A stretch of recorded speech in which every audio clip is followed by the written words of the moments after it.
আপনি দেখছেন news now, আমরা জানি কোনটা খবর। ত্রিপুরার পূর্ণ রাজ্য হিসেবে আত্মপ্রকাশের ৫৫তম বর্ষপূর্তি উপলক্ষে বর্ণাঢ্য অনুষ্ঠানের আয়োজন করা হয় তেলিয়ামুড়ায়। বুধবার মহানন্দ রায় স্মৃতি কমিউনিটি হলে মহকুমা তথ্য ও সংস্কৃতি দপ্তরের উদ্যোগে মোহর ছড়ায় অনুষ্ঠিত এই অনুষ্ঠানে রাজ্যের গৌরবময় ইতিহাস, বৈচিত্র্যময় সংস্কৃতি ও উন্নয়নের অভিযাত্রাকে স্মরণ করা হয় শ্রদ্ধার সঙ্গে। অনুষ্ঠানে প্রধান অতিথি হিসেবে উপস্থিত ছিলেন ত্রিপুরা বিধানসভার মুখ্য সচেতক ও বিধায়ক কল্যাণী সাহা রায়। ত্রিপুরা আজ উন্নয়নের পথে এগিয়ে চলেছে।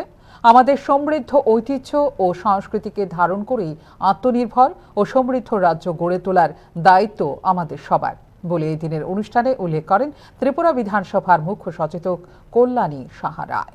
ঐক্য, সম্প্রীতি ও সর্বাঙ্গীন উন্নয়নের আহ্বান উঠে আসে তাঁর বক্তব্যে।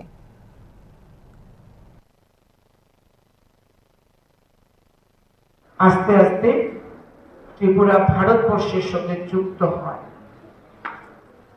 তারপর 1972 সালে 21শে জানুয়ারি দিনটিতে এই ত্রিপুরা একটা স্বাধীন ত্রিপুরা হিসাবে পূর্ণ রাজ্যের মর্যাদা নিয়ে তার যাত্রা শুরু করে। ব্যাপারে হাসপাতালে প্রত্যেকটি রোগের জন্য চিকিৎসার উপলব্ধি রয়েছে।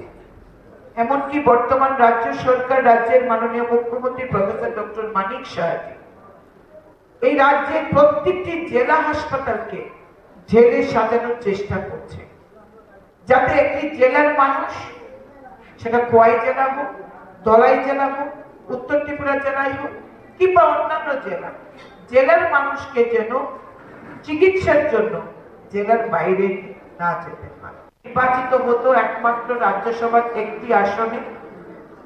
ত্রিপুরাতে না কিছু মানুষের ভোটাধিকার প্রয়োগ করার অধিকার ছিল, না ত্রিপুরাতে লোকসভার কোনো আসন ছিল, না বিধানসভা ছিল।